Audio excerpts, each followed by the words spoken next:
Nous vous prions de bien vouloir user de l'influence du ministère des Mines auprès du ministère de la Justice, afin que la plainte contre Romain Girbal aboutisse sur un non-lieu le plus vite possible. En effet, mercredi prochain, le milliardaire Xavier Niel doit entrer au capital d'AMR, et seul un non-lieu pourra le rassurer. Il s'agit de son premier investissement en Afrique. Je viens d'avoir l'ambassadeur de France au téléphone, il suit le dossier de très près.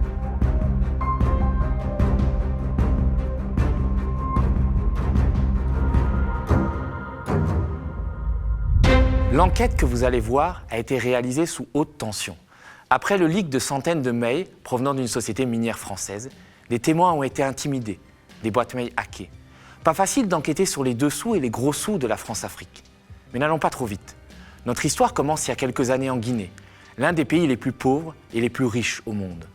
Pauvre parce qu'un habitant sur deux y vit avec seulement 1 euro par jour. Riche parce que son sous-sol renferme d'inestimables trésors, du diamant, de l'or, du fer et de la bauxite. Alors non, ça ne fait pas rêver la bauxite. On n'a jamais passé une bague en bauxite au doigt de quelqu'un. Mais c'est paradoxalement l'un des minerais indispensables à notre société de consommation, puisqu'il permet de fabriquer l'aluminium de nos casseroles ou de nos canettes de bière. Et justement, la Guinée en regorge, en déborde.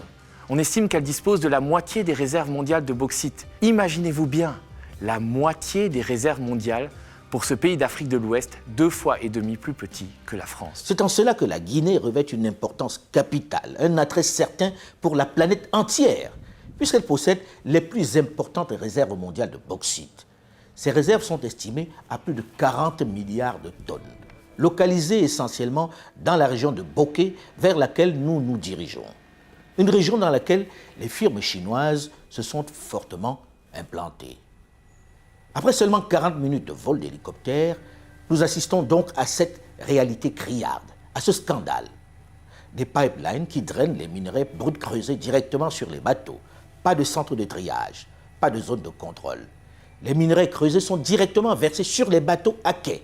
Pas de tri. Une fois les bateaux remplis, ils peuvent partir en toute tranquillité. Ces images datent de 2022. Mais en 2010, on a cru que tout allait changer. Cette année-là, un vent d'espoir souffle sur une Guinée meurtrie par des décennies de dictature. L'opposant historique, Alpha Condé, est élu à la tête du pays. Cet ancien professeur à la Sorbonne entreprend une réforme radicale du secteur minier, avec l'aide du milliardaire George Soros et de l'ancien Premier ministre britannique Tony Blair. Un nouveau code minier est promulgué en 2011, et tous les anciens contrats sont annulés, avec la promesse que jamais, plus jamais, les autorités guinéennes ne céderont à la corruption, à la spoliation, bref, à tous ces mots en sion qui, pendant des lustres, ont permis aux grandes compagnies minières de s'en mettre plein les poches sans que le peuple guinéen ne voie la couleur de l'argent. On marche sur la bauxite. On marche sur la bauxite. C'est ici, il doit venir dans les prochaines étapes pour faire de l'exploitation. Ce sont les machines, ça. Cette terre rouge, c'est la principale richesse de la Guinée et un enjeu électoral pour Alpha Condé. En 5 ans, les exportations du pays ont été multipliées par 3. Revers de la médaille, des zones entières dévastées, des habitants déplacés, des conséquences sur les droits humains dénoncées par les opposants et par Human Rights Watch. Disons-le tout de suite, c'est l'arnaque du siècle. Alpha Condé ne veut pas assainir le secteur minier, bien au contraire.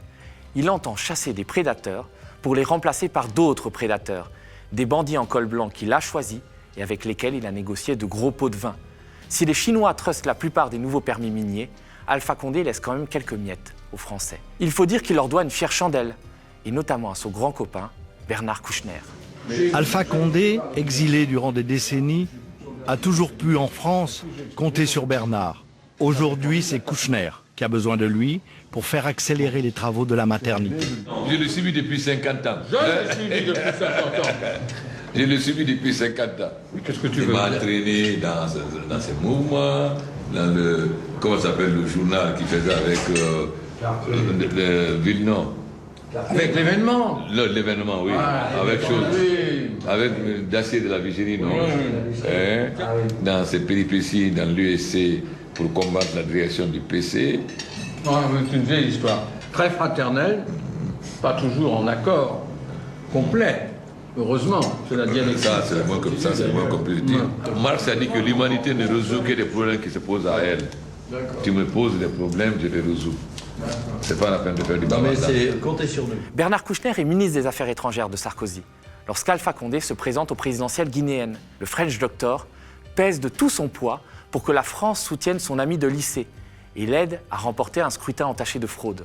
Une fois élu, Alpha, comme on l'appelle, ne se montre pas ingrat avec Paris.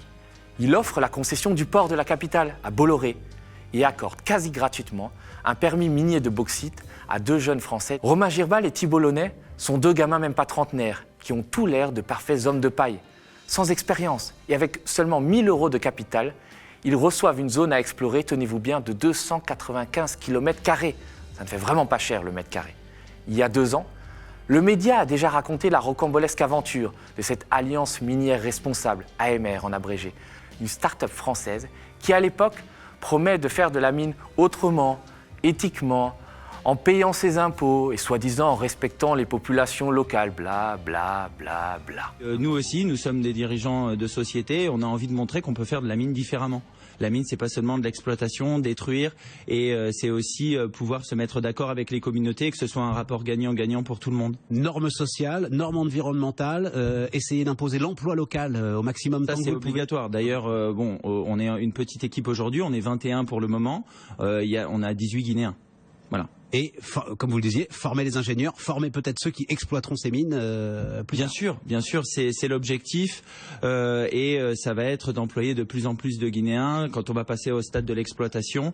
Pour le moment, on est en pleine exploration. On espère d'ici pas si longtemps passer en stade d'exploitation pour développer un gros projet très ambitieux. Et vous étiez dans la broussière, là. Oui, je suis venu spécialement vous voir. Spécialement. Je vous en remercie. Mais ça fait rêver, je suis sûr, des générations, là. Votre aventure, c'est formidable. Inutile de dire que tout ça, c'est révélé du vent, du flanc, du boniment. C'est ce que prouvent des mails échangés entre les dirigeants de la société française et que le média révèle en exclusivité. Créée en 2015, AMR se moque bien d'être responsable. Elle veut juste être rentable, quitte à franchir toutes les limites de l'acceptable. Le parquet national financier français enquête aujourd'hui sur cette entreprise dont les activités sont entachées de soupçons de corruption, d'évasion fiscale et même de blanchiment. Une belle histoire qui a tourné au cauchemar et qui rend vert de rage Arnaud Montebourg. Il faut dire que l'ancien ministre socialiste a été le parrain de l'Alliance minière responsable et leur a ouvert bien des portes. Aujourd'hui, on déjeune avec Arnaud Montebourg. Il est à fond, le mec. Il veut tout faire pour qu'on devienne une grande société minière. Les journaux se plaisent à mêler mon nom à cette affaire, alors que j'ai aidé Romain Girbal bénévolement il y a 7 ans. Je l'ai fait par patriotisme et considère que Girbal et Launay ont trahi leurs engagements moraux vis-à-vis de la France, qu'ils ont pris devant moi en ne payant pas leurs impôts ici. Arnaud Montebourg n'est pas la seule personnalité concernée par l'affaire, car le chantre du Made in France a mis son carnet d'adresses au service d'AMR. L'armateur Édouard Dreyfus, le banquier Arié Flack et l'ancienne patronne d'Areva, Anne Lauvergeon, ont chacun investi plusieurs centaines de milliers d'euros au capital de l'entreprise minière. Atomic Anne, comme on la surnomme, se rend même en Guinée en avril 2016. Peu avant la présentation de ses lettres de créance, le président de la République, professeur Alpha Condé, a reçu en audience une délégation de l'Alliance minière responsable, une société minière présente à Boké et qui vient de boucler les études de faisabilité sur le terrain. Avec le chef de l'État, les discussions ont porté sur le partenariat gagnant-gagnant. Professeur Alpha Condé a invité ses interlocuteurs à la protection de l'environnement tout en prenant en compte des préoccupations des populations riveraines. Nous avons discuté de AMR, l'Alliance minière responsable, la société dans laquelle j'ai investi, qui a un permis de bauxite aujourd'hui près de Boké. Nous allons très vite, je dirais, déposer notre étude de faisabilité, demander un permis d'exploitation. Et puis nous souhaiterions effectivement développer nos activités en Guinée parce que nous en avons vu tout le potentiel et un potentiel que nous souhaitons réaliser en non seulement respectant l'environnement mais aussi en associant les populations. Romain Girbal a rencontré Anne Lauvergeon aujourd'hui et elle lui a confié que ce projet d'alliance minière responsable est son projet fétiche en ce moment. Car la bauxite est en train d'exploser et qu'en plus elle aime bien le président de la République de Guinée et qu'elle espère de tout cœur qu'il sera réélu. Elle a dîné avec Alpha Condé chez Bernard Kouchner à Paris à plusieurs reprises. Je n'ai jamais été ni suis proche d'Alpha Condé. Je me suis rendue en Guinée pour la première fois au printemps 2016. Une audience présidentielle avait été organisée et l'ambassadeur de France, personne publique la plus haut placée, a mené la délégation. Je précise avoir été invité une fois à un dîner en 2013 chez Bernard Kouchner et Christine Ockrent avec une quinzaine de personnes, dont entre autres le président Condé, George Soros et le bras droit de Tony Blair. Souvenez-vous, George Soros et Tony Blair se sont mis au service d'Alpha Condé quand celui-ci a voulu faire annuler tous les permis miniers. Même si Anne Lauvergeon n'avait pas investi dans AMR lors de ce dîner de 2013, ce genre de petites sauteries entre grands de ce monde interroge. Tout cela montre à quel point la Guinée et ses mines attisent la convoitise des puissants qui ne proposent jamais leur aide sans arrière-pensée. En France, on ne déroge pas à la règle. À l'époque, c'est François Hollande qui est au pouvoir. Le capitaine de Pédalo s'entend comme larron en foire avec Alpha Condé, qu'il a connu lors des grands-messes de l'Internationale socialiste. Et notre pays va porter à bout de bras la jeune start-up AMR, jusqu'à lui proposer de nouveaux investissements au Mali, État voisin de la Guinée. Parmi les points positifs en faveur d'un investissement dans la bauxite au Mali, c'est apparemment l'accueil et la bienveillance dont jouirait une société affichée comme française et l'absence de concurrence. Si Romain Girbal rencontre le président du bureau de recherche géologique et minière vendredi, nous serions heureux que cela puisse déboucher sur de fructueuses collaborations. L'ambassade de France en Guinée ira plus loin encore. Fin 2015, Romain Girbal connaît des démêlés avec la justice guinéenne. Son ancien employeur, l'homme d'affaires Aboubacar Danfaka, a porté plainte devant un tribunal à Conakry. Girbal lui aurait volé des opportunités d'investissement et 120 000 € dérobés dans la caisse de sa société. Si nous avons régulièrement informé l'ambassade de nos activités, celle-ci n'est jamais intervenue. Mais il y a un hic. Les mails que j'ai pu consulter racontent une toute autre histoire, celle d'une ambassade de France en Guinée, dont le rôle officieux est de vendre et de défendre les intérêts français. Quand Girbal est convoqué par la justice guinéenne, c'est toute une représentation diplomatique qui se range derrière lui. J'ai eu rendez-vous avec le premier conseiller Laurent Favier et le commandant Sudry, attaché de sécurité intérieure. Ça s'est très bien passé et ils ont compris le problème. Ils vont contacter la société française Cahors Group, que Aboubacar Danfaka représente en Guinée, et leur dire que la moralité de leur représentant est mise en cause et qu'ils tentent de porter atteinte à une société française en Guinée. Ils pensent que le groupe Cahors contactera Aboubacar Danfaka pour lui dire de nous laisser tranquilles. Nous avons contacté Cahors Group et leur avons exposé la situation. Ils ont accusé réception de notre courriel. Je comprends cependant que la priorité immédiate de l'entreprise n'est pas le remplacement de son représentant local. Il est préférable de vous rendre à cette convocation de la justice guinéenne, accompagné de l'attaché de sécurité intérieure et d'un avocat. Après avoir fait pression sur l'employeur du plaignant, l'ambassade de France va carrément peser sur le cours de la justice guinéenne. Selon un témoin qui a souhaité conserver l'anonymat, et on le comprend, l'attaché de sécurité intérieure et un autre diplomate de l'ambassade de France ont effectivement accompagné Romain Girbal à sa convocation en décembre 2015. Il se présente même au juge avant l'audience. L'un des membres de l'ambassade porte pour la circonstance un vêtement kaki qui fait penser à un uniforme militaire. Des pratiques qui vont à l'encontre de tous les usages diplomatiques. A-t-on voulu intimider la justice guinéenne ? Le Quai d'Orsay n'a pas souhaité répondre aux médias. Mais quoi qu'il en soit, les basses manœuvres vont se poursuivre tout azimut. Alors que le fondateur de Free, le célèbre Xavier Niel, souhaite investir dans AMR, les dirigeants de l'entreprise vont, eux, accentuer la pression sur les autorités guinéennes. Nous vous prions de bien vouloir user de l'influence du ministère des Mines auprès du ministère de la Justice, afin que la plainte contre Romain Girbal aboutisse sur un non-lieu le plus vite possible. En effet, mercredi prochain, le milliardaire Xavier Niel doit entrer au capital d'AMR, et seul un non-lieu pourra le rassurer. Il s'agit de son premier investissement en Afrique. Je viens d'avoir l'ambassadeur de France au téléphone, il suit le dossier de très près. Rebonsoir, monsieur Launay. Bien reçu. Je fais suivre. Gardez la plus grande discrétion sur vos appuis et vos axes de contre-attaque. AMR parviendra à ses fins. L'inculpation de Romain Girbal pour faux et usage de faux et abus de biens sociaux est finalement cassée par la Cour suprême de Guinée. Le plaignant Aboubacar Danfaka subit des représailles. Alors qu'il se rendait en France depuis des années, ses demandes de visa sont désormais rejetées par l'ambassade. Pendant ce temps-là, AMR réussit le coup du siècle, mais pas celui que l'on imaginait. Car en juin 2017, l'Alliance minière responsable refourgue le bébé avec l'eau du bain. Sans jamais avoir extrait un gramme de bauxite, elle confie l'exploitation de son gisement aux Chinois de la société minière de Bokeh, un mastodonte de la mine créé en 2014 et qui est à l'époque dans les bonnes grâces du président Alpha Condé. Extrait d'un article de Challenge, 4 septembre 2022. Le deal s'avère très lucratif. La filiale locale d'AMR encaisse de 21 à 28 millions d'euros de redevances selon les années.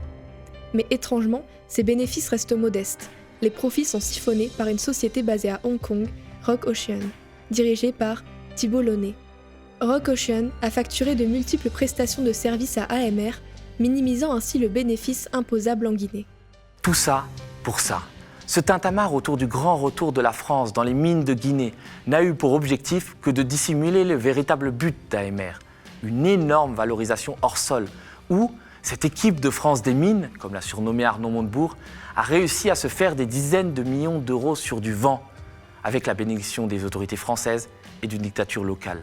Le tout sur le dos des seuls propriétaires du sous-sol guinéen, à savoir les Guinéens eux-mêmes. AMR n'a jamais voulu exploiter la mine, elle a juste voulu s'en débarrasser au plus offrant. Si la mine a été fermée au début de l'année 2022, les actionnaires d'AMR ont eu tout le temps de faire fortune, grâce à l'argent que leur a versé la société minière de Bokeh. Comme l'a révélé l'enquête judiciaire en France et le journal Challenge, Romain Girbal roule en Porsche et achète des Rolex à un proche de la mafia corse, que lui a présenté le sulfureux Jean-Pierre Valentini, un autre actionnaire d'AMR. Thibault Launay s'est offert la Tour Eiffel en NFT sous le pseudonyme de FC Camembert. Les deux comparses ont visiblement tellement d'argent qu'ils ne savent plus par quelle fenêtre le jeter. Trop occupés à vendre des villas virtuelles dans le métaverse, ils oublient, soi-disant, de se présenter à la convocation d'un juge guinéen en novembre 2021. Les autres actionnaires d'AMR, parmi lesquels Xavier Niel et Anne Lauvergeon, ont touché de coquets revenus entre 2018 et 2021. À cause du montage offshore mis en place à Hong Kong et qui a permis à AMR de payer le moins d'impôts possible, l'État guinéen a lui été floué, tenez-vous bien, de 8 millions d'euros par an. Au fond, pour AMR comme pour tant d'autres entreprises françaises, l'Afrique n'a jamais été un continent. Ce n'est qu'un tiroir-caisse.